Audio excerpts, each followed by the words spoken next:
കഴിഞ്ഞ കുറച്ച് ദിവസങ്ങളിലെ സ്ഥിതി തന്നെയാണ് ഇന്നും. 449 പേർക്കാണ് ഇന്ന് കോവിഡ് സ്ഥിരീകരിച്ചത്. രോഗമുക്തി നേടിയത് 162 പേരാണ്. ഇന്ന് രോഗം ബാധിച്ചവരിൽ 140 പേര് വിദേശത്തു നിന്ന് വന്നവരാണ്.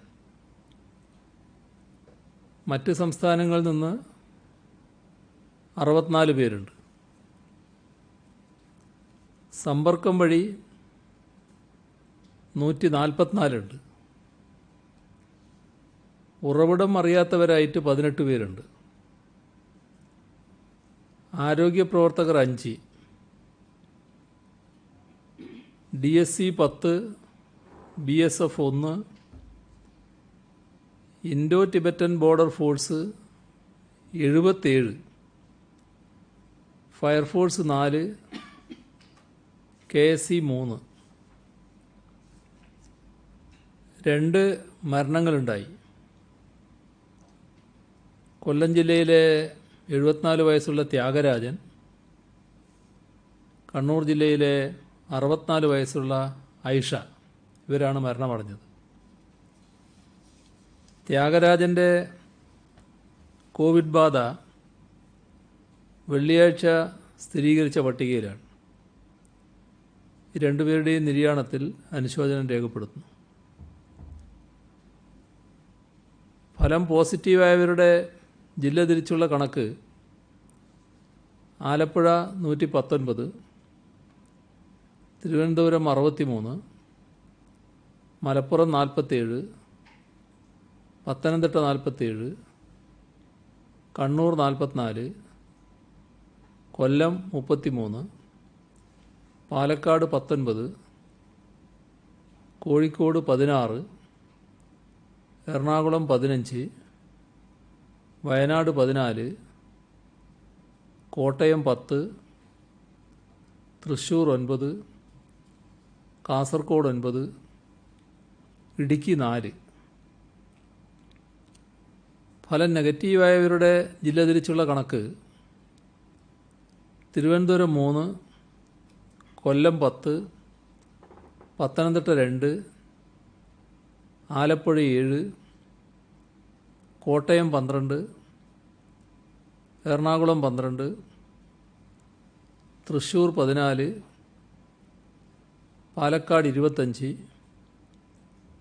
മലപ്പുറം 28, കോഴിക്കോട് 8, വയനാട് 16, കണ്ണൂർ 20, കാസർഗോഡ് 5. കഴിഞ്ഞ 24 മണിക്കൂറിനകം 12,230 സാമ്പിളുകൾ പരിശോധിച്ചു. 1,80,594 പേരാണ് നിരീക്ഷണത്തിലുള്ളത്. 4,376 പേർ ആശുപത്രികളിൽ. ഇന്ന് 713 പേരെയാണ് ആശുപത്രിയിൽ പ്രവേശിപ്പിച്ചത്. ഏറ്റവും കൂടുതൽ പേരെ ആശുപത്രിയിൽ പ്രവേശിപ്പിച്ചത് ഇന്നാണ്. ഇതുവരെ 2,44,388 സാമ്പിളുകളാണ് പരിശോധനയ്ക്കായി അയച്ചത്. ഇതിൽ 5,407 സാമ്പിളുകളുടെ പരിശോധനാ ഫലം വരാനുണ്ട്. ഇതുകൂടാതെ സെന്റിനൽ സർവൈലൻസിൻ്റെ ഭാഗമായി മുൻഗണനാ ഗ്രൂപ്പുകളിൽ നിന്ന് 78,002 സാമ്പിളുകൾ ശേഖരിച്ചു. അതിൽ 74,676 സാമ്പിളുകൾ നെഗറ്റീവായി. ഹോട്ട്സ്പോട്ടുകളുടെ എണ്ണം 223. തിരുവനന്തപുരം നഗരത്തിലെ മാണിക്യവിളാകം, പൂന്തുറ, പുത്തൻപള്ളി വാർഡുകളും ചവറ, പന്മന, പട്ടണക്കാട്, കടക്കരപ്പള്ളി, ചേർത്തല സൗത്ത്, മാരാരിക്കുളം നോർത്ത്, കോടന്തുരുത്ത്, പുത്തിയതോട്, തുറവൂർ, ആറാട്ടുപുഴ, ചെല്ലാനം, വെളിയങ്കോട്, പെരുമ്പടപ്പ പഞ്ചായത്തുകളിലെയും പൊന്നാനി, താനൂർ മുനിസിപ്പാലിറ്റികളിലെയും എല്ലാ വാർഡുകളിലും ട്രിപ്പിൾ ലോക്ക്ഡൗൺ നടപ്പാക്കിയിട്ടുണ്ട്.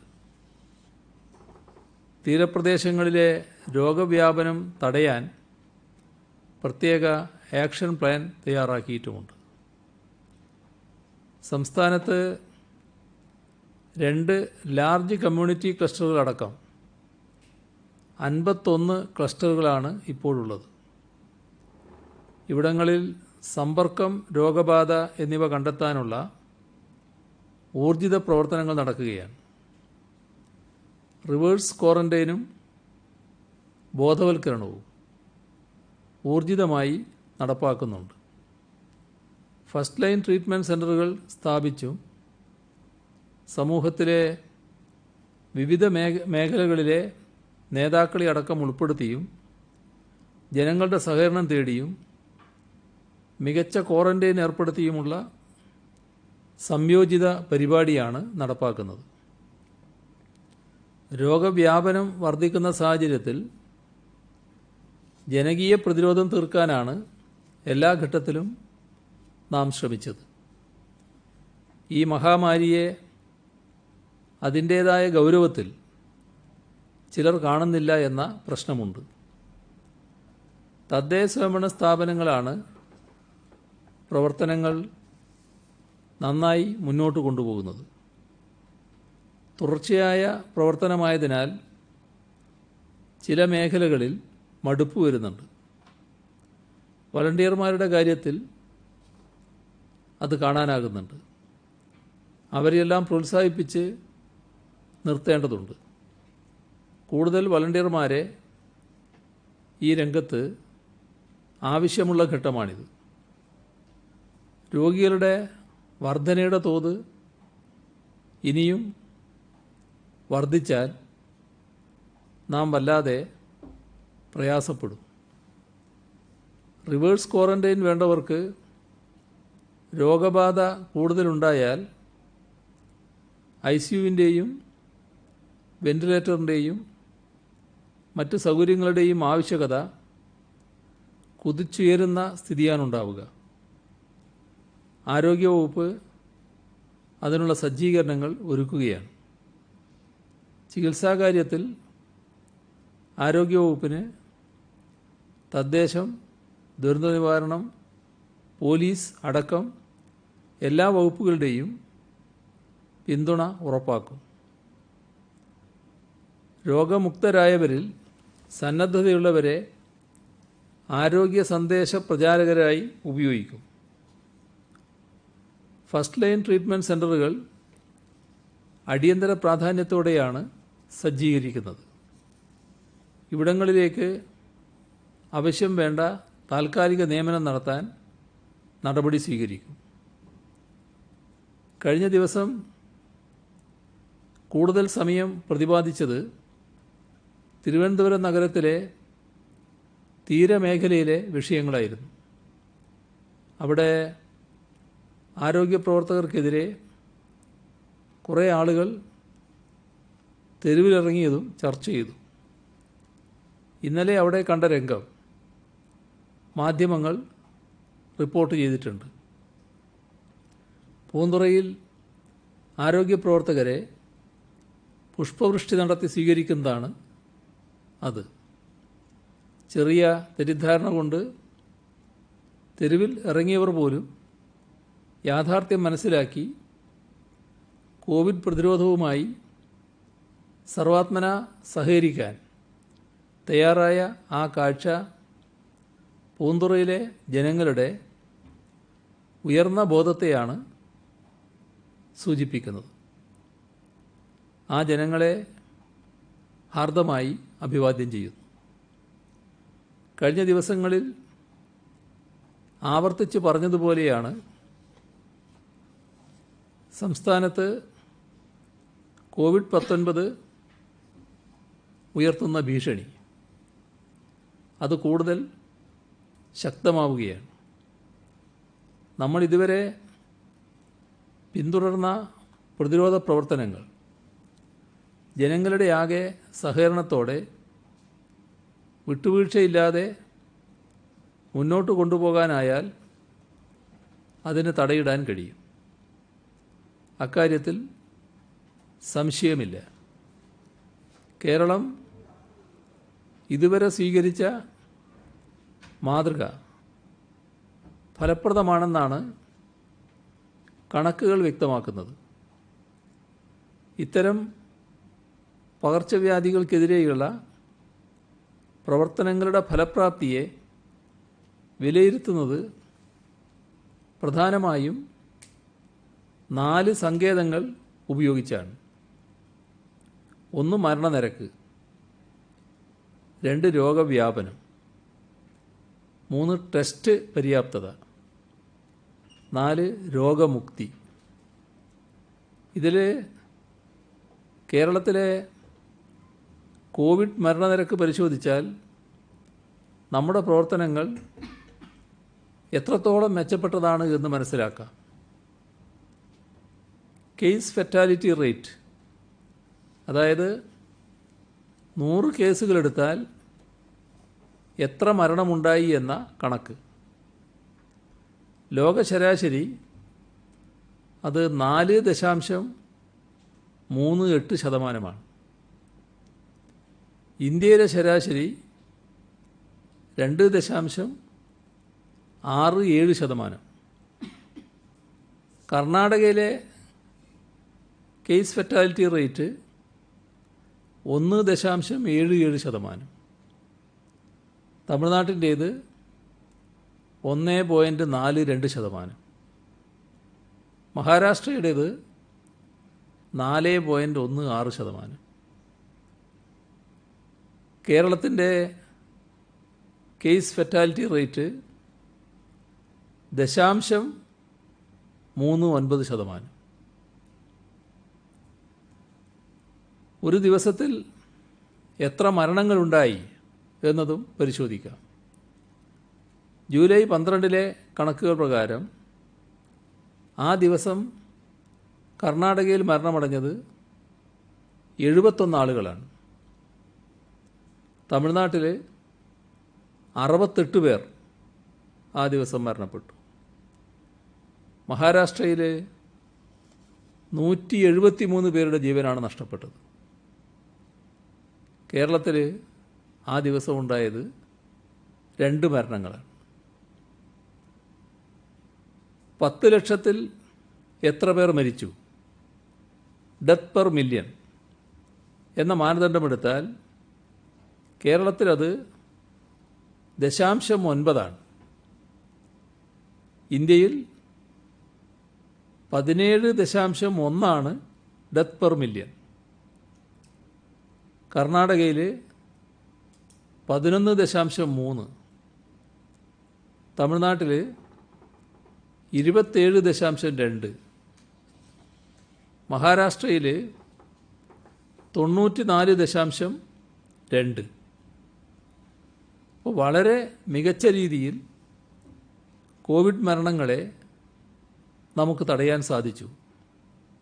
അതിൻ്റെ തെളിവാണ് ഈ കണക്കുകൾ.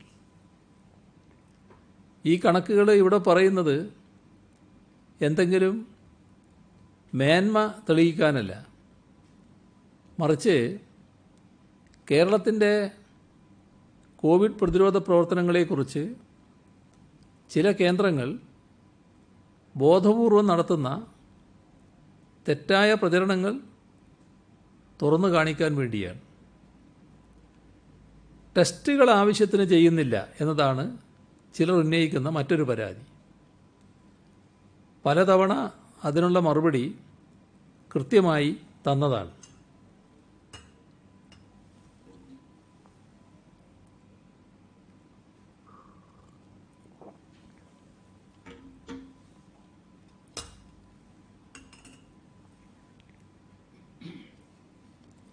ടെസ്റ്റിൻ്റെ എണ്ണം കൂട്ടണമെന്ന് തന്നെയാണ് സർക്കാരിൻ്റെ നിലപാട്. ടെസ്റ്റുകളുടെ പര്യാപ്തത പരിശോധിക്കുന്നത് test positivity rate, test per million versus case per million എന്നീ സങ്കേതങ്ങൾ ഉപയോഗിച്ചുകൊണ്ടാണ്. ഇപ്പം 100 ടെസ്റ്റുകൾ ചെയ്യുമ്പോൾ എത്ര ടെസ്റ്റുകൾ പോസിറ്റീവ് ആകുന്നുണ്ട് എന്നതാണ് ടെസ്റ്റ് പോസിറ്റിവിറ്റി റേറ്റ്. ആവശ്യത്തിന് ടെസ്റ്റുകൾ നടക്കുമ്പോഴാണ് ടെസ്റ്റ് പോസിറ്റിവിറ്റി റേറ്റ് കുറഞ്ഞിരിക്കുക. അതായത് രോഗമുള്ളവർക്കിടയിലും രോഗലക്ഷണങ്ങൾ കാണിക്കുന്നവർക്കിടയിലും മാത്രം ടെസ്റ്റുകൾ നടത്തുകയും രോഗവ്യാപനം നടക്കുന്നുണ്ടോ എന്നറിയാൻ ആവശ്യമായ രീതിയിൽ ടെസ്റ്റുകൾ നടത്താതിരിക്കുകയും ചെയ്യുമ്പോഴാണ് ടെസ്റ്റ് പോസിറ്റിവിറ്റി റേറ്റ് കൂടുന്നത്. കേരളത്തിലെ ടെസ്റ്റ് പോസിറ്റിവിറ്റി റേറ്റ് ലോകത്ത് തന്നെ മികച്ചതാണ് എന്ന് കാണാം. നിലവിൽ 2.27%. അല്പനാൾ മുൻപ് വരെ 2%-ലും താഴെയായിരുന്നു നമ്മുടെ ടെസ്റ്റ് പോസിറ്റിവിറ്റി റേറ്റ്. എന്നാൽ ഇന്ത്യയിലെ ശരാശരി ടെസ്റ്റ് പോസിറ്റിവിറ്റി റേറ്റ് 7.46%. കർണാടകയിൽ 4.53, തമിഴ്നാട്ടിൽ 8.57, മഹാരാഷ്ട്രയിൽ 19.25, തെലങ്കാനയിൽ 20.6. ഒരു പോസിറ്റീവ് കേസിന് ആനുപാതികമായി എത്ര ടെസ്റ്റുകൾ ചെയ്യുന്നുണ്ട് എന്നതിൻ്റെ സൂചനയാണ് test per million versus case per million. 50-ന് മുകളിൽ അത് സൂക്ഷിക്കുക എന്നതാണ് അഭികാമ്യമായ കാര്യം. കേരളത്തിൻ്റെ test per million versus case per million ഇപ്പോൾ 44. അതായത് ഒരു പോസിറ്റീവ് കേസിന് ഇവിടെ മിനിമം 44 ടെസ്റ്റുകൾ ചെയ്യുന്നുണ്ട്. തുടക്കം മുതൽ ഒരാഴ്ച മുൻപ് വരെ നമുക്കത് 50-ന് മുകളിൽ നിർത്താൻ സാധിച്ചിരുന്നു. പോസിറ്റീവ് കേസുകൾ കൂടിയ സാഹചര്യത്തിൽ ടെസ്റ്റുകളുടെ എണ്ണം വർദ്ധിപ്പിച്ച് വീണ്ടും ഉടനടി 50-ന് മുകളിൽ ആ നമ്പർ എത്തിക്കാനാണ് ശ്രമിക്കുന്നത്. എങ്കിലും ഇപ്പോൾ പോലും test per million versus case per million എടുത്താൽ കേരളം മറ്റ് പ്രദേശങ്ങളെക്കാൾ ബഹുദൂരം മുന്നിലാണ്. അക്കാര്യത്തിൽ ഇന്ത്യയിലെ ശരാശരി 13, കർണാടകയിൽ 22, തമിഴ്നാട്ടിലും മഹാരാഷ്ട്രയിലും 6 ആണ് test per million versus case per million. നമ്മുടേത് നേരത്തെ പറഞ്ഞു 44. അതായത് ടെസ്റ്റുകൾ നടത്തുന്ന കാര്യത്തിലും നമ്മൾ മുന്നിലാണ് എന്നർത്ഥം. ഈ തരത്തിൽ ഏത് ശാസ്ത്രീയ മാനദണ്ഡങ്ങൾ എടുത്ത് പരിശോധിച്ചാലും വ്യാപനം തടയുന്നതിലും മരണം നിയന്ത്രിക്കുന്നതിലും ടെസ്റ്റുകൾ ആവശ്യത്തിന് നടത്തുന്നതിലും നമ്മുടെ സംസ്ഥാനം മുൻപിലാണ്. കോവിഡ് പ്രതിരോധത്തിൻ്റെ കാര്യത്തിൽ ലോകത്തിൻ്റെ തന്നെ അംഗീകാരം നേടിയെടുക്കാൻ നമുക്ക് കഴിഞ്ഞത് അതുകൊണ്ടാണ്. അത് നിലനിർത്താനാണ് സർക്കാരും ആരോഗ്യ പ്രവർത്തകരും ഒറ്റക്കെട്ടായി പരിശ്രമിച്ചുകൊണ്ടിരിക്കുന്നത്. ഇത് മനസ്സിലാക്കാതെ വിമർശനം ഉന്നയിക്കുന്നവർ കാര്യങ്ങൾ കൃത്യമായി പഠിക്കാൻ ശ്രമിക്കണം. ജനങ്ങളിൽ തെറ്റിദ്ധാരണയുണ്ടാക്കി പ്രതിരോധ പ്രവർത്തനങ്ങളുടെ താളം തെറ്റിക്കുന്നതിന് പകരം വിഷയത്തെ ശാസ്ത്രീയമായി സമീപിക്കാനും അതിനാവശ്യമായ വിദഗ്ധോപദേശം സ്വീകരിക്കാനും അത്തരക്കാർ ശ്രദ്ധിക്കണം. തീരമേഖലയിലെ ചില പ്രദേശങ്ങളിൽ പ്രഖ്യാപിച്ച ട്രിപ്പിൾ ലോക്ക്ഡൗൺ ഫലപ്രദമായി നടപ്പാക്കുന്നതിന് ആവശ്യമായ നടപടികൾ പോലീസ് സ്വീകരിക്കും. ഇതിനായി കോസ്റ്റൽ വാർഡന്മാരുടെ സേവനം വിനിയോഗിക്കും.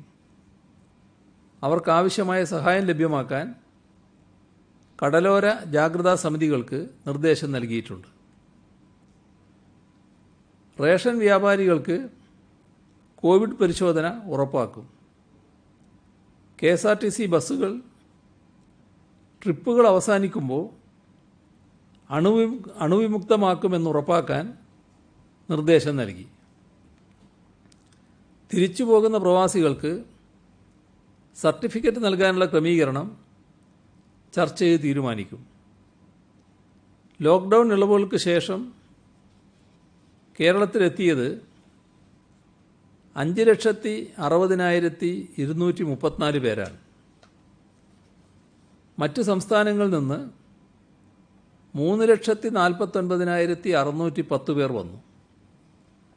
വിദേശത്ത് നിന്ന് വന്നവർ 2,10,624 വന്നവരിൽ 62.4% ആളുകളും മറ്റ് സംസ്ഥാനങ്ങളിൽ നിന്നാണ്. അവരിൽ 64.44% ആളുകളും റെഡ് സോൺ ജില്ലകളിൽ നിന്നാണ് എത്തിയത്. മറ്റ് സംസ്ഥാനങ്ങളിൽ നിന്നും 65.11% പേരാണ് റോഡ് വഴി കേരളത്തിലെത്തിയത്. 19.7% പേർ വിമാനമാർഗം, 14.43% പേർ റെയിൽവേ വഴി.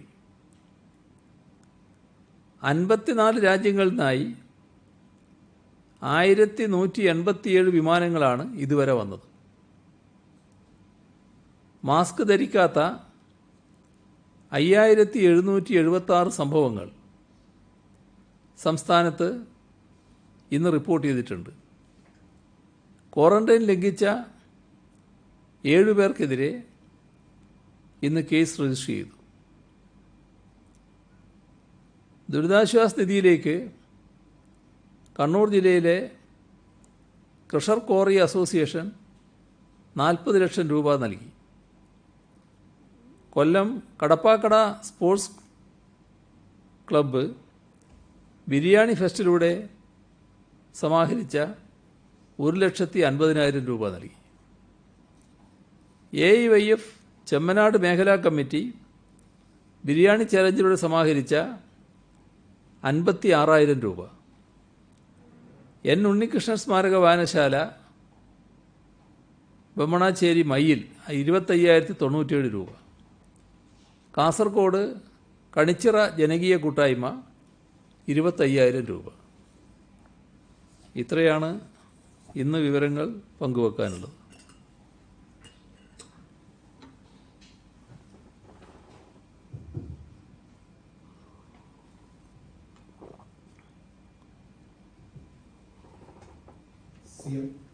ഈ എഞ്ചിനീയറിംഗ് പരീക്ഷ 16-ാം തീയതി നടക്കുകയാണ്. അത് മാറ്റിവെക്കണമെന്ന് വിദ്യാർത്ഥികളുടെ ഭാഗത്തു നിന്നൊക്കെ ആവശ്യമുണ്ടായിരുന്നു. CM അത് പരിഗണിക്കാമെന്ന് പറഞ്ഞിരുന്നതാണ്. എന്തെങ്കിലും അക്കാര്യത്തിലൊരു തീരുമാനമായിട്ടുണ്ടോ? എൻട്രൻസ് ടെസ്റ്റ് സംബന്ധിച്ച് അതുമായി ബന്ധപ്പെട്ട സെക്രട്ടറിയുമായിട്ടൊക്കെ ഇന്ന് ചർച്ച ചെയ്യുകയുണ്ടായി. അപ്പോൾ എല്ലാ ക്രമീകരണങ്ങളും ഉറപ്പുവരുത്തിയിട്ടുണ്ട്. ആവശ്യമായ സജ്ജീകരണങ്ങളോടെയാണ് നടക്കുന്നത്. ഈ വരുന്ന കുട്ടികൾക്ക് ചില കുട്ടികൾ ഈ റെഡ് സോൺ ഏരിയയിലുള്ളവർ തന്നെയുണ്ട്. ഇപ്പോൾ പൂന്തറ ഭാഗം എടുത്താൽ അവിടങ്ങളിലൊരു 100-ലധികം കുട്ടികൾ കാണും. അവിടെ ഒരു പ്രത്യേക സെൻറ്റർ തന്നെ തുടങ്ങാമെന്നാണ് കാണുന്നത്. അവിടെ തന്നെ അല്ലാത്ത സ്ഥലങ്ങളിൽ ഏതെങ്കിലും നിരീക്ഷണത്തിലുള്ള കുട്ടികൾ വരുന്നുണ്ടെങ്കിൽ ആ കുട്ടികൾക്ക് പ്രത്യേകമായൊരു റൂം അറേഞ്ച് ചെയ്ത് അവിടെ ആണ് പരീക്ഷ എഴുതുക. അവിടെ തന്നെ ഈ പരീക്ഷാ ഹാളിൽ. അപ്പോൾ എല്ലാ ഒരുക്കങ്ങളും അവർ നടത്തി കഴിഞ്ഞിട്ടുണ്ട്. മറ്റ് പ്രയാസങ്ങളില്ലാതെ നടത്താൻ കഴിയും എന്നാണ് പറഞ്ഞിട്ടുള്ളത്. അതുകൊണ്ടത് കൃത്യമായി നടക്കുമെന്നാണ് നില. വരുന്നതിന് മറ്റ് തടസ്സങ്ങളൊന്നും ഉണ്ടാവില്ല. അവർക്ക് വന്ന് പരീക്ഷ എഴുതാൻ കഴിയും.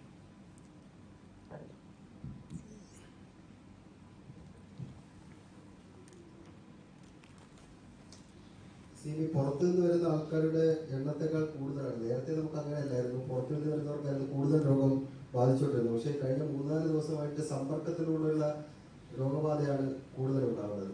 ഇത് നേരത്തെ തിരുവനന്തപുരമാണെങ്കിൽ ഇപ്പോൾ ആലപ്പുഴയും അതുപോലെ തന്നെ കാസർഗോഡ്, എറണാകുളം എല്ലാം രോഗികളുടെ എണ്ണത്തിൽ വലിയ സമ്പർക്കത്തിലുള്ള രോഗികളുടെ എണ്ണത്തിൽ വലിയ വർധന ഉണ്ടാകുന്നുണ്ട്. അങ്ങനെ ഒരു സമൂഹ വ്യാപനം ഉണ്ടായിട്ടുണ്ടോ? ഇതിന് ചില ഇടയാക്കുന്ന പ്രത്യേകമായ ചില സാഹചര്യങ്ങളുണ്ട്.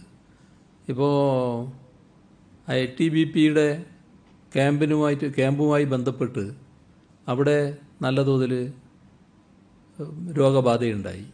അതാണ് ആലപ്പുഴയിലെ ഒരു പെട്ടെന്നുള്ളൊരു വർധനവിന് ഇടയാക്കിയിട്ടുള്ളത്. അതുപോലെ ഓരോ സ്ഥലവും പരിശോധിച്ചാൽ പ്രത്യേക കാരണങ്ങൾ കാണും. അതുകൊണ്ടാണത് ക്ലസ്റ്ററായി കണ്ടുകൊണ്ട് അവിടെ അത് തടഞ്ഞു നിർത്തുന്നതിനാവശ്യമായ നടപടികളിലേക്ക് ഇപ്പോൾ പോകുന്നത്. നമുക്ക് തടയാനാകുമെന്ന് തന്നെയാണ് കാണുന്നത്. എന്നാൽ പറഞ്ഞ കാര്യം ശരിയാണ്. നേരത്തെ ഉള്ളതിൽ നിന്ന് വ്യത്യസ്തമായ ഒരു ചിത്രമാണ് ഇപ്പോൾ ഉയർന്നു വന്നിട്ടുള്ളത്. കോട്ടയത്ത് നിന്ന് മരണം ഉണ്ടായിട്ടുണ്ട്. അപ്പോൾ അതൊന്നും CMന്റെ ലിസ്റ്റിൽ കാണുന്നില്ല. അപ്പം നമ്മൾ ഒരു തവണ അദ്ദേഹം പോസിറ്റീവ് ആയിരുന്നു. അപ്പം അതിനുശേഷമാണ് ഇപ്പോൾ മരണപ്പെട്ടത്. അപ്പം നമ്മൾ എന്തുകൊണ്ടാണ് ലിസ്റ്റിൽ നിന്ന് ഉൾപ്പെടാത്തത്?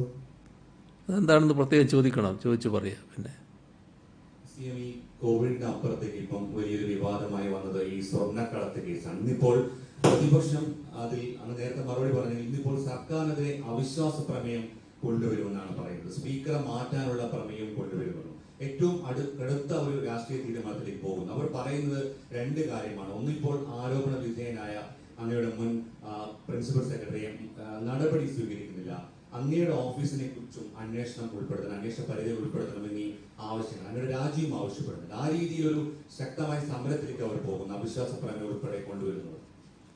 അല്ല, അതിലിപ്പോൾ എനിക്ക് പ്രത്യേകിച്ച് പറയാനില്ലല്ലോ കാര്യങ്ങൾ. കാരണം എന്ത് വേണമെന്നുള്ളത് അവർ തന്നെ പറയുകയാണ്. ഒന്ന്, ഇവിടെ കേസുമായി ബന്ധപ്പെട്ട് ഫലപ്രദമായ അന്വേഷണം ഇപ്പോൾ നടക്കുന്നുണ്ട്. ഇപ്പോൾ വന്നിടത്തോളം സൂചനകൾ വെച്ചാൽ കൃത്യമായ രീതിയിലാണ് അന്വേഷണം പോകുന്നത്. ആ അന്വേഷണത്തിൽ ആരൊക്കെയാണോ കുറ്റവാളികളായിട്ടുള്ളത്, ആർക്കൊക്കെയാണോ പങ്കുള്ളത്, അതൊക്കെ പുറത്തു വരട്ടെ. അതിനെന്താ നമ്മൾ വേവലാതിപ്പെടുന്നത്? നല്ല സ്പീഡിൽ തന്നെ കാര്യങ്ങൾ നീങ്ങിയല്ലേ. അല്ലാതെ ഓരോ ആളും തീരുമാനിക്കുന്ന മുറക്ക് അന്വേഷണ ഫലം വരുമോ? അങ്ങനെയാണെങ്കിൽ പിന്നെ അന്വേഷണം വേണോ? ഇവിടെ അന്വേഷണ ഏജൻസി നമ്മുടെ ഇന്ത്യയിലെ ഏറ്റവും പ്രമുഖ ഏജൻസികളിൽ ഒന്നാണ്. അപ്പോൾ NIAയുടെ അന്വേഷണം തുടങ്ങിക്കഴിഞ്ഞു. നമുക്കിപ്പോൾ അതിൻ്റെ മറ്റ് കൂടുതൽ വിവരങ്ങൾ അറിയില്ല. അതിൻ്റെ ഭാഗമായി ആര് കുറ്റവാളിയായാലും അവരെ സംരക്ഷിക്കുന്ന നിലപാട് സംസ്ഥാന ഗവൺമെൻറ് സ്വീകരിക്കില്ല. ആ അന്വേഷണത്തിന് എല്ലാ പിന്തുണയും നേരത്തെ തന്നെ പ്രഖ്യാപിച്ചിട്ടുമുണ്ട്. എന്ത് സഹായം വേണമെങ്കിലും സംസ്ഥാന ഗവൺമെൻറ് നൽകുമെന്നും പറഞ്ഞിട്ടുണ്ട്. എന്താണ് അതിന് കാത്തു നിൽക്കാൻ പ്രയാസം? എന്തിനാണ് അതിന് വല്ലാതെ പ്രയാസപ്പെടുന്നത്? പിന്നെ സാധാരണഗതിയിൽ സ്പീക്കർ എന്നത് ഇത്തരത്തിലുള്ള വിവാദങ്ങളിൽ ഉൾപ്പെടുത്തേണ്ട ഒരാളല്ല. അതും ഇന്നത്തെ നിലയിൽ അനാവശ്യമായ വിവാദത്തിൽ ഉൾപ്പെടുത്തുന്നതാണ് കാണുന്നത്. ഒരു പരിപാടിയിൽ പങ്കെടുക്കാൻ വേണ്ടി ക്ഷണിച്ച് മാസങ്ങൾക്ക് മുൻപ് ആ പരിപാടിയിൽ പങ്കെടുത്തതിൻ്റെ പേരിലാണ് സ്പീക്കർക്കെതിരെ അവിശ്വാസം കൊണ്ടുവരുമെന്ന് പറയുന്നത്. എന്താണ് അതിൻ്റെ അർത്ഥം?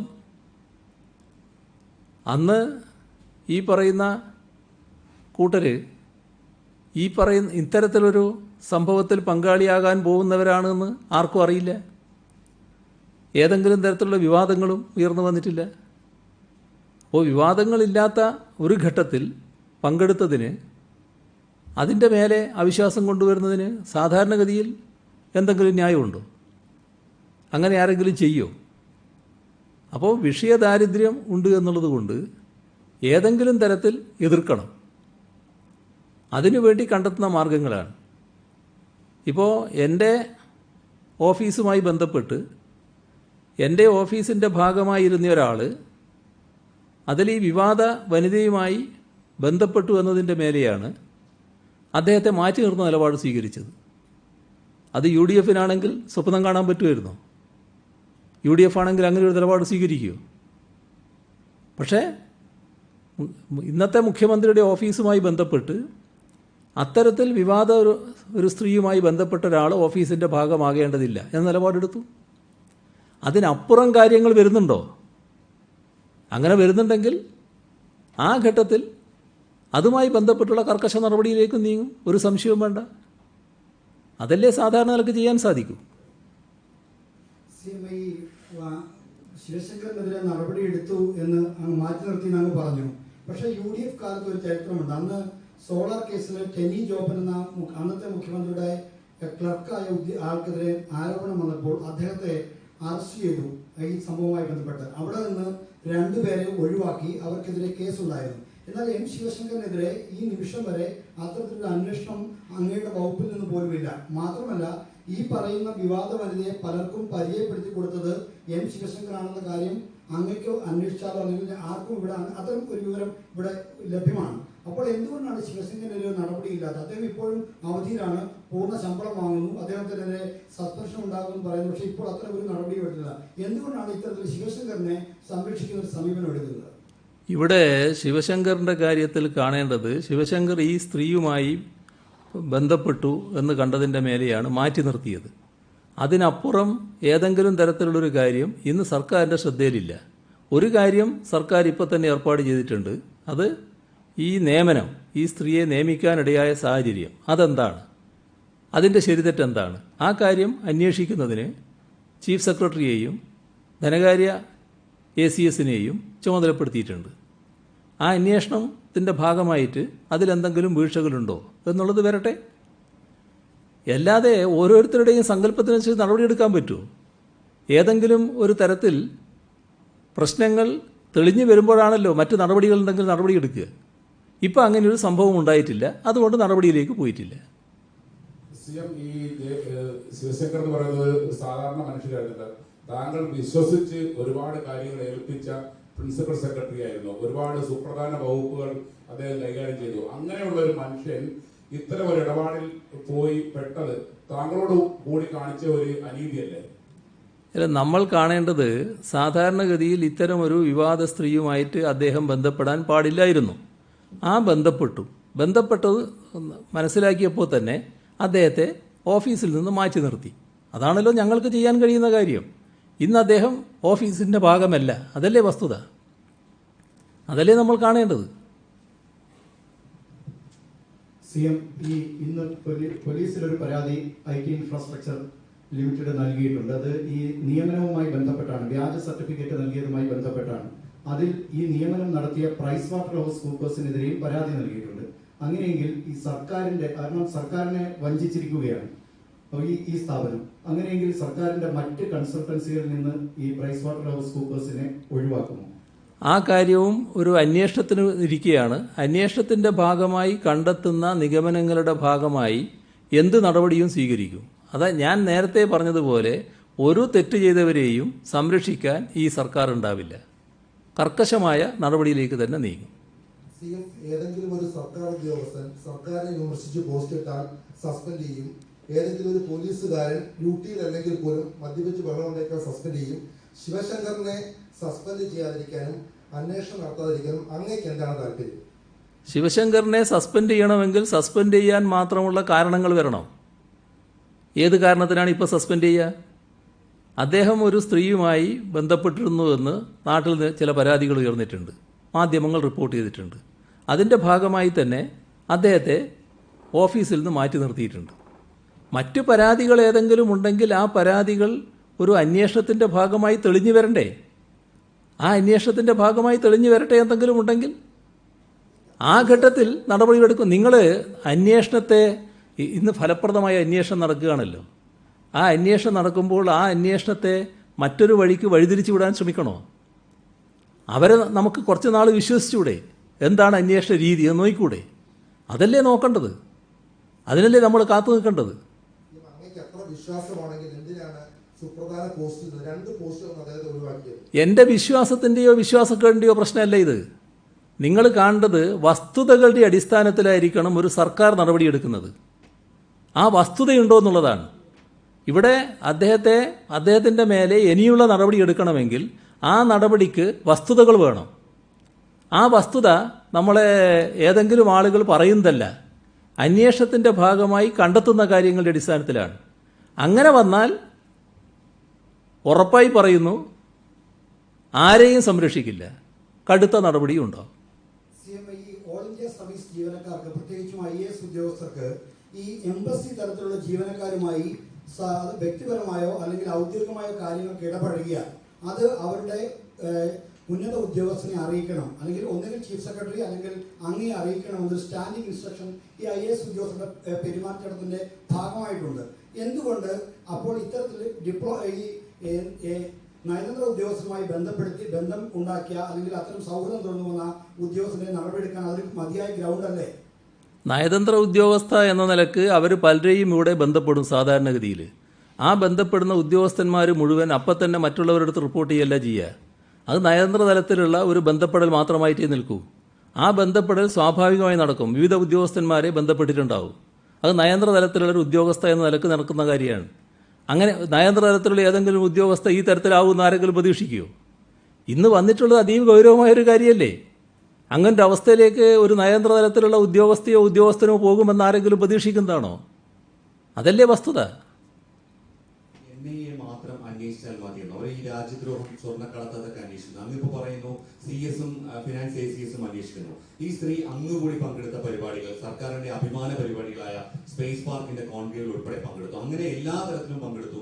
മന്ത്രിമാർക്കൊപ്പമുള്ള പല ചടങ്ങുകളിലും പങ്കെടുത്തു. അവിടേക്കൊക്കെ എത്തിയതിനെ കുറിച്ചും ആ സ്ഥാനങ്ങളെ കുറിച്ചൊക്കെ നമുക്ക് സംസ്ഥാന സർക്കാരിന്റെ തലത്തിൽ കൂടുതൽ അന്വേഷണം നടത്തിക്കൂടെ? അതാണ് പ്രതിപക്ഷം ആവശ്യപ്പെടുന്നത്. സർക്കാർ ഈ പാർട്ട് എന്തുകൊണ്ട് അന്വേഷിക്കുന്നത്? ഇപ്പോൾ നിയമനം മാത്രം അന്വേഷിക്കുന്നു. അതാണ് നാം കാണേണ്ടത്. ഈ പറയുന്ന സ്ത്രീ ഒരു നയതന്ത്ര തലത്തിലുള്ള ഉദ്യോഗസ്ഥ എന്ന നിലക്കിൽ പ്രവർത്തിക്കുകയായിരുന്നു. ആ പ്രവർത്തനത്തിൻ്റെ ഭാഗമായി അവർ പലതരത്തിലും പല വേദികളിലും വന്നിട്ടുണ്ട്, പല വേദികളിലും ഉണ്ടായിട്ടുണ്ട്.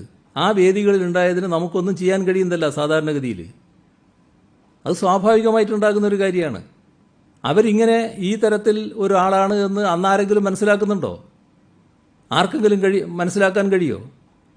അന്ന് അവരുമായിട്ട് ബന്ധപ്പെടുന്നത് ഏതെങ്കിലും ഒരാൾ മാത്രമാണോ? ഏതെങ്കിലും ഒരു പക്ഷം മാത്രമാണോ? എല്ലാവരും ആയിരിക്കില്ലേ? കാരണം നയതന്ത്ര തലത്തിലുള്ളൊരു ഉദ്യോഗസ്ഥ എന്ന നിലക്ക് നമ്മുടെ പൊതുപ്രവർത്തന രംഗത്തുള്ള പലർക്കും ബന്ധപ്പെടേണ്ടി വരില്ലേ? ബന്ധപ്പെട്ടിട്ടുണ്ടാവില്ലേ? ആ ബന്ധപ്പെടലെല്ലാം മറ്റൊരു കണ്ണിൽ കാണാൻ പറ്റുമോ? പക്ഷേ അവർ ചെയ്യേണ്ട ധർമ്മമല്ല നിർവഹിച്ചത്. ആ സ്ഥാനം ഉപയോഗിച്ച് വേറെ കാര്യങ്ങളാണ് നിർവഹിച്ചത് എന്നിപ്പോൾ കൃത്യമായി കണ്ടെത്തിയിരിക്കുന്നു. അതിൻ്റെ മേലെയുള്ള നടപടികൾ നീക്കിക്കൊണ്ടിരിക്കുന്നു. അതല്ലേ നാം കാണേണ്ടത്. അതിനുശേഷം അവരെ സംരക്ഷിക്കാനുള്ള എന്തെങ്കിലും ശ്രമങ്ങൾ ഉണ്ടാകുന്നുണ്ടോ? അതാണല്ലോ നമ്മൾ നോക്കേണ്ടത്. അതുപോലെ തന്നെയാണ് ശിവശങ്കർ എന്ന വ്യക്തി അങ്ങയുടെ പ്രൈവറ്റ് സെക്രട്ടറി ആയിട്ട് തുടങ്ങിയ ആളാണ്. അങ്ങ് വളരെയധികം വിശ്വാസത്തോടുകൂടെ കൂടെ നിർത്തിയ ആൾ. ആ വിശ്വാസത്തെ കാത്തുസൂക്ഷിക്കാൻ അദ്ദേഹത്തിന് ആയില്ല എന്ന് തോന്നുന്നുണ്ടോ? മാത്രമല്ല, അങ്ങേ വിശ്വാസത്തോടെ കൂടെ നിർത്തിയ ഉദ്യോഗസ്ഥർ പലരും ഇത്തരത്തിൽ സർക്കാരിന്റെ നയങ്ങളെ അല്ലെങ്കിൽ അങ്ങയുടെ രീതികളെയൊക്കെ മാനിക്കാത്ത ആൾക്കാരാണ് ഇപ്പോൾ തോന്നിയിട്ടുണ്ടോ? പ്രത്യേകിച്ച് ശിവശങ്കർ വിഷയം വന്ന ശേഷം. അല്ല, നിങ്ങൾ കാണേണ്ടത് ഒരു ഉദ്യോഗസ്ഥൻ ആ ഉദ്യോഗസ്ഥൻ്റെ ഡ്യൂട്ടി നിർവഹിക്കുന്ന ഘട്ടത്തിൽ അദ്ദേഹം ആ ഡ്യൂട്ടി നിർവഹിച്ച് പോവുക എന്നുള്ളതാണ് സാധാരണ നിലക്ക് ചെയ്യേണ്ടത്. ആ നിലക്കല്ല ഡ്യൂട്ടി നിർവഹിച്ചത് എന്ന് വരുമ്പോൾ ഒരു ആക്ഷേപകരമായ അവസ്ഥയിൽ വന്നു എന്ന് വരുമ്പോൾ അയാളെ സംരക്ഷിക്കാൻ നിന്നു എന്നുള്ളതാണ്. അപ്പോൾ അത്തരമൊരവസ്ഥ വന്നപ്പോൾ പൊതുവിൽ ആക്ഷേപം വന്നു എന്ന് വന്നപ്പോൾ തന്നെ അദ്ദേഹത്തെ മാറ്റി നിർത്തുന്ന നില സ്വീകരിച്ചല്ലോ. അതിനപ്പുറം എന്ത് ചെയ്യാൻ സാധിക്കും? CM ഇത്തരം ട്രിപ്പിൾ ലോക്ക്ഡൌൺ അടക്കമുള്ള കാര്യങ്ങൾ നിലനിൽക്കുന്ന സമയത്ത് ഈ സ്ത്രീ എങ്ങനെ ബാംഗ്ലൂരിലേക്ക് കടന്നു എന്നുള്ളതും പ്രതിപക്ഷം ചോദിക്കുന്നുണ്ട്. പോലീസിന്റെ സഹായം കിട്ടിയെന്നാണ് അവരുടെ ആക്ഷേപം. അതല്ല നിങ്ങൾ തന്നെ പറഞ്ഞിട്ടുള്ള മറുപടികളില്ലേ അതിൻ്റെ അകത്ത്? ഇപ്പോൾ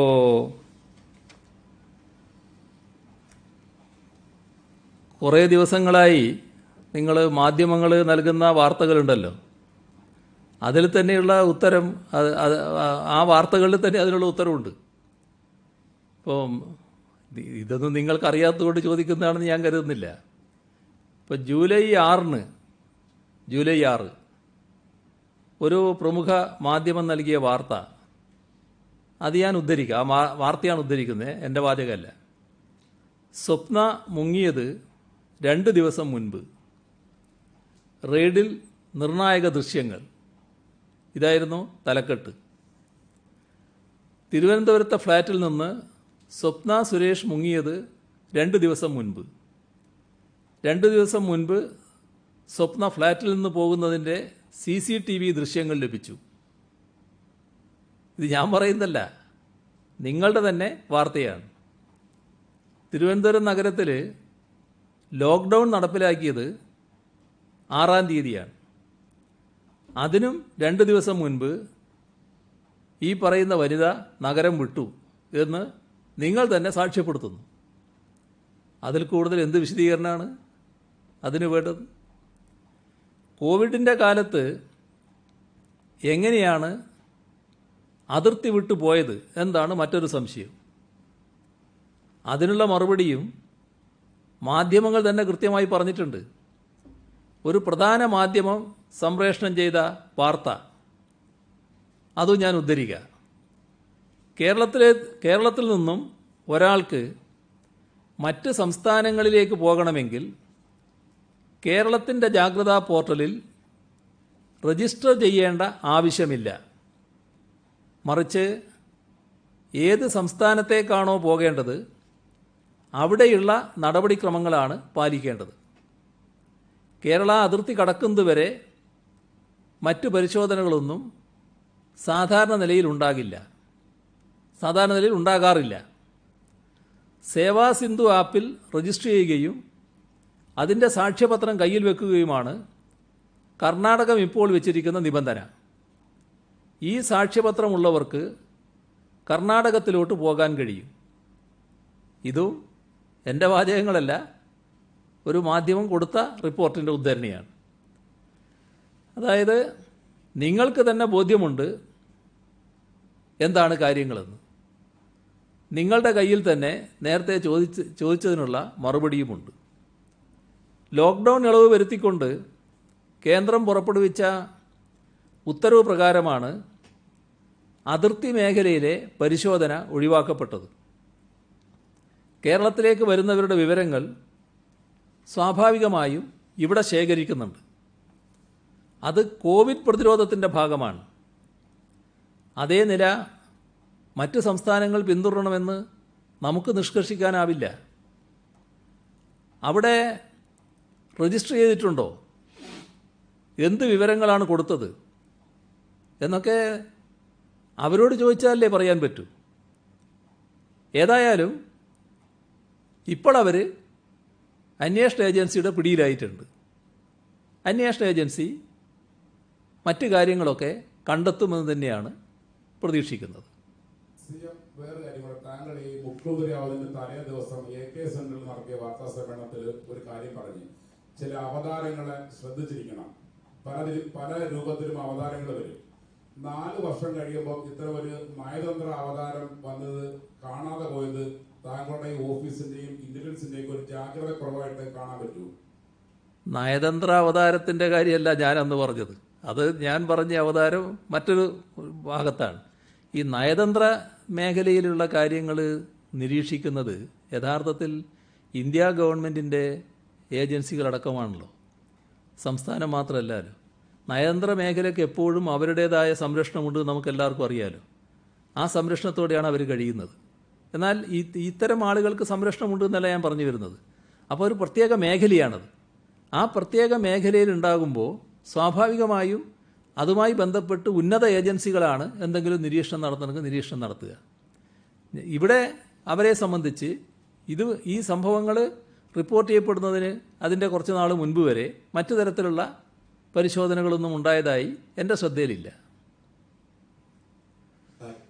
അങ്ങ് പറയുന്നത് സ്പീക്കർക്കെതിരെ സാധാരണഗതിയിൽ ഇത്തരത്തിലുള്ള ആക്ഷേപങ്ങൾ വരാറില്ല. പക്ഷേ പ്രതിപക്ഷമൊക്കെ പറഞ്ഞ് ഇത്രയും ഒരു കടയാണ്, ഒരു ചെറിയ കട പോലുള്ള ഒരു സ്ഥാപനമൊക്കെ ഉദ്ഘാടനം ചെയ്യാൻ അദ്ദേഹം പോകുന്നത് എങ്ങനെ? അതൊക്കെ തന്നെയാണ് അദ്ദേഹത്തെ സംശയത്തിലേക്ക് പ്രതിപക്ഷം കൊണ്ടുവരുന്നത്. അദ്ദേഹം തന്നെ പറയുന്നത് ഈ സ്ത്രീ വിളിച്ച പ്രകാരം പോയി എന്നുള്ളൊരു കാര്യം കൂടിയായിരുന്നു. എന്ത് സംശയമാണതിൽ? സാധാരണഗതിയിൽ ഒരു പരിപാടിക്ക് സ്പീക്കറെ പോലെ ഒരാളെ വിളിച്ചു, നിങ്ങൾ വരണം, നിങ്ങൾ വന്ന് ഉദ്ഘാടനം ചെയ്യണം എന്നൊക്കെ പറയുമ്പോൾ ആ പരിപാടിക്ക് പോയി എന്നല്ലാതെ മറ്റ് വിവാദങ്ങളുണ്ടെങ്കിലാണല്ലോ മാറി നിൽക്കുക.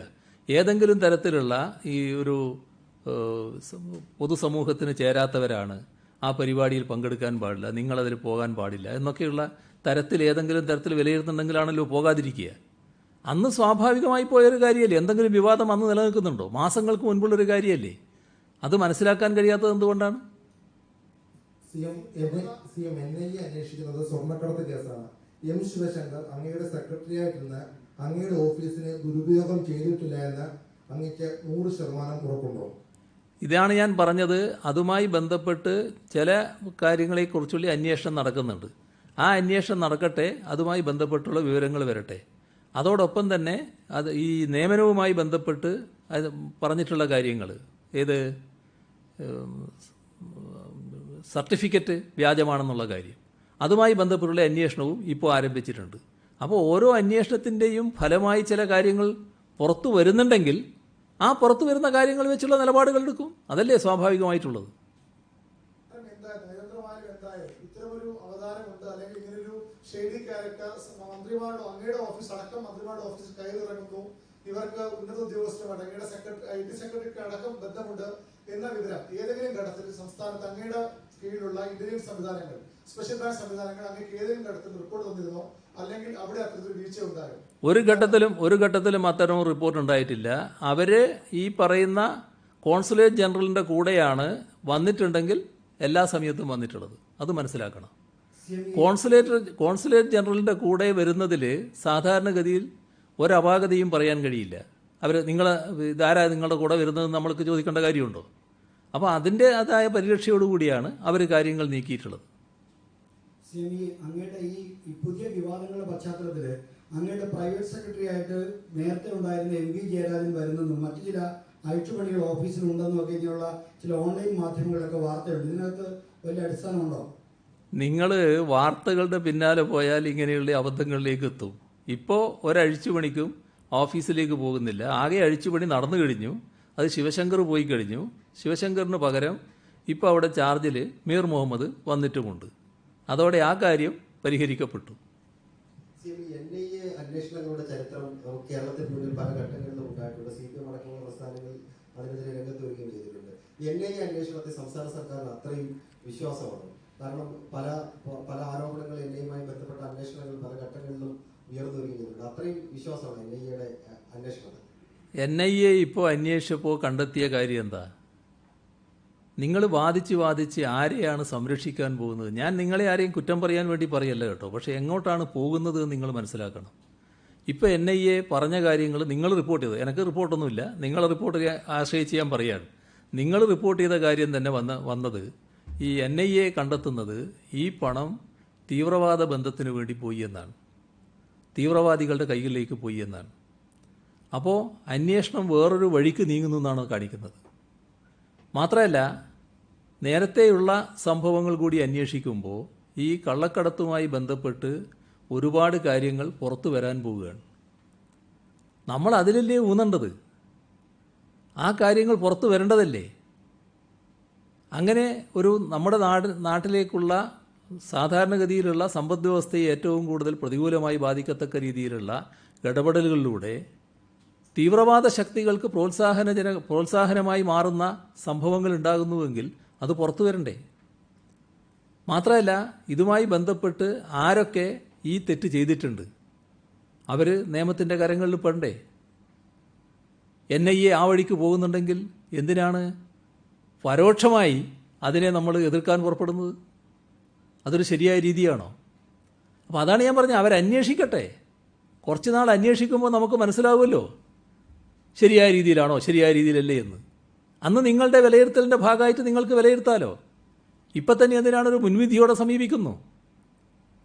കൃത്യമായി അന്വേഷിക്കാൻ അവർക്കിന്ന് അധികാരമുണ്ട്. നേരത്തെ ചില കാര്യങ്ങളിൽ ഇടപെടാൻ അധികാരമുണ്ടായിരുന്നില്ല. ആ അധികാരമടക്കം ഇപ്പോൾ അവർക്ക് നിയമപ്രകാരം കേന്ദ്ര ഗവൺമെൻറ് കൊടുത്തു കഴിഞ്ഞിട്ടുണ്ട്. അപ്പോൾ അവർ അന്വേഷണം നടത്തട്ടെ ഫലപ്രദമായിട്ട്. എല്ലാ വൻ സ്രാവുകളും കൊടുക്കുന്നുണ്ടെങ്കിൽ കൊടുക്കട്ടെ. ഇനി അത് എൻ്റെ ഓഫീസിലേക്ക് എത്തുന്നുണ്ടോ? എത്തട്ടെ. ആരെയെങ്കിലും ഭാഗത്തേക്ക് വന്നു പെടുന്നുണ്ടോ? വന്നോട്ടെ. ഞാൻ നേരത്തെ പറഞ്ഞല്ലോ, അതിനൊന്നും എനിക്ക് യാതൊരു വിഷമവുമില്ല എന്നുള്ളത്. എന്തിനാണ് നമ്മൾ അതിനെ ചെറുതായി കാണുന്നത്? പരോക്ഷമായി അതിനെ എതിർക്കാൻ നിൽക്കരുത്. അത്തരം നടപടികളെ പരോക്ഷമായി എതിർക്കുന്നത് ശരിയല്ല. കുറച്ച് നാൾ അവർ അന്വേഷിക്കട്ടെ, അന്വേഷിച്ച കാര്യങ്ങൾ പുറത്തു കൊണ്ടുവരട്ടെ, അതിനൊരു അവസരം കൊടുക്കൂ.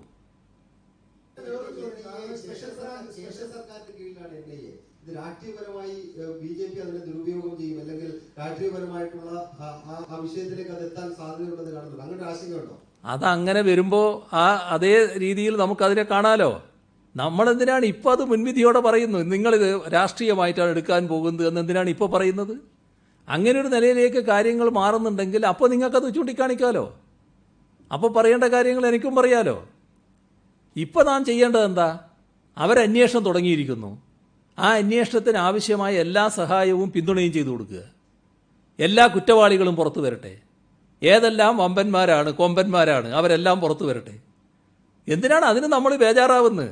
നിങ്ങൾക്ക് ബേജാറുണ്ട് എന്നല്ല ഞാൻ പറയുന്നത്. പക്ഷേ ചിലർക്ക് വല്ലാത്ത നെഞ്ചിടിപ്പുണ്ട്. ആ നെഞ്ചിടിപ്പ് ശമിപ്പിക്കാൻ നിങ്ങൾ സഹായിച്ചു കൊടുക്കണ്ട. അതാണ് നിങ്ങളോട് എനിക്കുള്ള ഉപദേശം. അത്രയേ ഉള്ളൂ. ഇപ്പോൾ സംശയിക്കുന്ന ആളുകളാണ്, നേരത്തെയും ഈ ചരിത്രമുള്ളവരാണ്. പ്രത്യേകിച്ചും സന്ദീപ് എന്നയാള് 2014 തന്നെ സ്വർണ്ണക്കടത്തിന് അറസ്റ്റ് ആയിട്ടുള്ള ആളാണ്. അദ്ദേഹത്തിന്റെ കട ഉദ്ഘാടനം ചെയ്യാനാണ് ഇപ്പോൾ ഈ വിവാദത്തിൽപ്പെട്ട വനിത വിളിച്ചിട്ട് സ്പീക്കർ പോയത്. ഇവരെ ക്ഷണിച്ചാണ് സ്പീക്കർ പോകുന്നത്. അപ്പോൾ നമ്മുടെ സ്പെഷ്യൽ ബാങ്ക് അറിഞ്ഞിരുന്ന CM അവരെന്താ അറിയാതെ പോയി. കാരണം ഇത്രത്തെ ഷെയ്ഡി ക്യാരക്ടർ ഇവരുടെ പേരിൽ അപ്പോൾ വേറെ കേസുണ്ട്. ഒരു ക്രൈംബ്രാഞ്ച് എൻക്വയറി പെൻഡിംഗ് ആണ് ആ സമയത്ത്. ഈ രണ്ടുപേർക്കെതിരെ ഇത്തരത്തിലുള്ള കേസുകളൊക്കെ നമ്മുടെ നിരീക്ഷണ സംവിധാനം അറിയാതെ പോയതാണ് ഇതൊക്കെ. അതുമായി ബന്ധപ്പെട്ട് ഉണ്ടായ സംഭവം അദ്ദേഹം തന്നെ വ്യക്തമാക്കിയിട്ടുണ്ട്. ഒരു നയതന്ത്ര കാര്യാലയത്തിൽ പ്രവർത്തിക്കുന്ന ഉദ്യോഗസ്ഥ എന്ന നിലയിൽ അവർ പല കാര്യങ്ങളിലും ബന്ധപ്പെട്ടിരുന്നു. അതിൻ്റെ ഭാഗമായി ക്ഷണിച്ചപ്പോൾ പോയി എന്നുള്ളതാണ് വ്യക്തമാക്കിയിട്ടുള്ളത്. ആ സമയത്ത് അതുമായി ബന്ധപ്പെട്ട് പോകേണ്ടതില്ല എന്നൊരു തരത്തിലുള്ള ഉപദേശവും ഒരു ഏജൻസിയിൽ നിന്നും അദ്ദേഹത്തിന് ലഭിച്ചിട്ടില്ല എന്ന് തന്നെയാണ് മനസ്സിലാക്കുന്നത്. രാജ്യദ്രോഹ കുറ്റം എന്നാണ് NIA പറയുന്നത്. സ്വർണ്ണക്കടത്ത് രാജ്യദ്രോഹ കുറ്റം എന്ന രീതിയിൽ FIR സമർപ്പിച്ചിരിക്കുന്നത്. നമ്മുടെ സംസ്ഥാനത്തെ മുഖ്യമന്ത്രിയുടെ ഓഫീസിലേക്ക് ഇതിന്റെ അന്വേഷണവുമായി NIA പരിശോധന നടത്തിയാൽ അത് മുഖ്യമന്ത്രി എന്ന നിലയിൽ അങ്ങേക്ക് ക്ഷീണമല്ലേ, സംസ്ഥാനത്തിന് സർക്കാരിന് ക്ഷീണമല്ലേ? അല്ല, അന്വേഷണത്തിന്റെ ഭാഗമായി നടക്കേണ്ട കാര്യങ്ങളല്ലേ നിങ്ങൾ പറയുന്നത്. അന്വേഷണത്തിന്റെ ഭാഗമായി അത്തരത്തിലുള്ള തെളിവുകൾ അവർക്ക് കിട്ടിയാൽ ആ തെളിവുമായി ബന്ധപ്പെട്ടുള്ള നടപടികൾ അവർ സ്വീകരിക്കുമല്ലോ. എന്തിനാണ് നമ്മളിങ്ങനെ ഊഹാപോഹങ്ങളുടെ പിന്നാലെ പോകുന്നത്? എന്തിനാണ് നിങ്ങൾ ഇന്ന വഴിക്ക് പോയിക്കോളൂ എന്ന് പറയുന്നത്? അന്വേഷണത്തിന്റെ ഭാഗമായുള്ള വഴിക്ക് അവർ പോട്ടെ. ആ സ്വാതന്ത്ര്യം അവർക്ക് നൽകൂ. നിങ്ങൾ ആ കാര്യങ്ങൾ റിപ്പോർട്ട് ചെയ്യാനല്ലേ നിൽക്കുന്നത്. അതിന് തെറ്റായ കാര്യങ്ങൾ ഉണ്ടാകുന്നുണ്ടെങ്കിൽ ആ തെറ്റായ കാര്യങ്ങൾ നിങ്ങൾക്ക് റിപ്പോർട്ട് ചെയ്യാം. നിങ്ങൾ കാണിക്കുന്നത് ഇത് ശരിയല്ല എന്ന് നിങ്ങൾ ഏതെങ്കിലും അന്വേഷണത്തിന്റെ ഭാഗമായി കണ്ടെത്തിയിട്ടുണ്ടെങ്കിൽ അത് പറയാം. ഇപ്പം അതൊന്നും ആയിട്ടില്ലല്ലോ. നിങ്ങൾ അന്വേഷണ ഏജൻസിയുടെ ചുമതല എടുക്കണ്ടല്ലോ. അന്വേഷണ ഏജൻസിയുടെ ചുമതല എടുക്കട്ടെ. അതിന് സഹായിച്ചു കൊടുക്കും. അതാണല്ലോ വേണ്ടത്. അവരെ ഏതെങ്കിലും തരത്തിൽ തെറ്റിദ്ധരിപ്പിക്കാനോ മറ്റൊരു വഴിക്ക് നീക്കാനോ ശ്രമിക്കാൻ പാടില്ലല്ലോ. അപ്പോൾ നമുക്ക് ബാക്കി പിന്നെയാകാം മതി.